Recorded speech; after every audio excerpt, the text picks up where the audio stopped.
dis mais vous emmenez ma femme où? Ça vous regarde pas. Pour informer et sensibiliser les étudiants aux difficultés quotidiennes que rencontrent ces couples mixtes entre Français et étrangers extracommunautaires, le documentaire Les Amoureux au banc public était diffusé cet après-midi à la faculté d'Evry. Le réalisateur Nicolas Ferrand y brosse le portrait de plusieurs couples et y raconte le parcours du combattant contre l'administration. C'est des gens qui ne vont pas pouvoir se marier, qui vont subir une expulsion avant le mariage, qui sont mariés mais qui ne pourront pas vivre réunis sur le territoire français. Enfin, imaginez que vous épousiez quelqu'un et qu'il faille 3 ans de bataille juridique devant les tribunaux, etc. pour obtenir simplement le droit que votre conjoint arrive.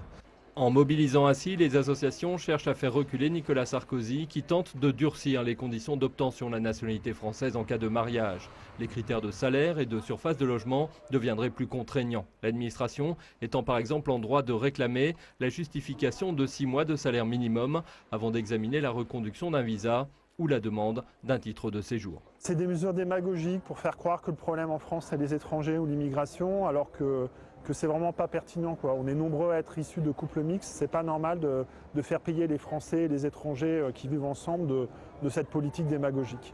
D'après les associations, la France est un des pays d'Europe où le mariage entre nationaux et étrangers extracommunautaires est le plus fréquent. En cas de durcissement, elles craignent de voir casser ce moyen d'après elles éprouvé et efficace d'intégration sociale.